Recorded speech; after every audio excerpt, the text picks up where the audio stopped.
Assalamualaikum warahmatullahi wabarakatuh. Alhamdulillahirabbil alamin. Wassalatu wassalamu ala rasulihil karim wa ala alihi wa sahbihi ajma'in, amma ba'du. Jamaah rahimakumullah, kita bersyukur kehadirat Allah Subhanahu wa taala karena dengan rahmatnya saat ini kita berada pada suasana sehat walafiat. Pada kesempatan yang berbahagia ini, baiklah kita mengungkap mengenai al-iman. Ma huwal iman? Apakah dia iman? Wa ma asasul iman? Dan apakah asas daripada iman itu? Rasulullah sallallahu alaihi wasallam menyatakan al-iman bid'un wa sab'una syu'bah fa afdaluha qawlu la ilaha illallah wa adnaha imatatul adha 'anit tariqi. Iman itu bercabang 77, yang paling utama dan puncak daripada iman itu ialah la ilaha illallah. Tidak ada Tuhan yang wajib disembah melainkan Allah. Dan yang paling rendah wa adnaha imatatul adha 'anit tariqi, yaitu menyingkirkan duri-duri di tengah jalan. Pada kesempatan ini baiklah kita mengungkap mengenai puncak daripada iman itu la ilaha illallah. Tidak ada Tuhan yang wajib disembah melainkan Allah. Di sini dan yang paling pokok adalah kita pancarkan dalam diri kita ma'rifatullah, mengenal Allah Subhanahu wa taala, karena dalam satu ungkapan Rasulullah sallallahu alaihi wasallam menyatakan awwaluddin ma'rifatullah.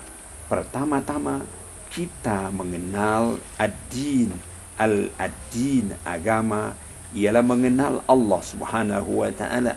Ma'rifatullah, mengenal Allah adalah inti daripada seluruh ajaran nabi-nabi sejak zaman Nabi Adam alaihissalam sampai Nabi Muhammad sallallahu alaihi wasallam.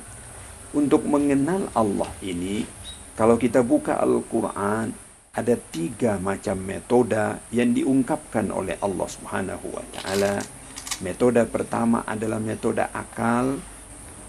Akal kita dibimbing untuk mengenal Allah, meneropong makro dan mikrokosmos. Kemudian kedua, Allah Subhanahu wa taala membimbing kita melalui Al-Quran untuk mengenal dirinya dengan mengenal Asmaul Husna, yang jumlahnya yang wajib ketahui 99. Tapi Asmaul Husna itu tidak terbatas. Cuma yang wajib kita ketahui adalah 99, sebagaimana di dalam hadis-hadis Rasulullah sallallahu alaihi wasallam diungkapkan bahwa Asmaul Husna itu tis'an wa tis'ina isman. Inna lillahi tis'atan wa tis'ina isman man ahsaha dakhalal jannah. Siapa yang hafal 99 itu dijamin ahli surga. Kemudian ketiga, metode yang dibimbingkan oleh Allah Subhanahu wa taala ialah metode ibadah. Dengan ibadah ini seseorang melalui pengamalan-pengamalannya akan mencapai kepada pengalaman-pengalaman pribadi, sehingga dia bisa mencapai tingkat daripada ma'rifatullah itu. Oleh karena itu maka kita bisa mencapai ma'rifat melalui akal. Demikian juga kita bisa mencapai ma'rifat itu melalui Asmaul Husna, dan bisa juga mencapai ma'rifat itu melalui ibadah.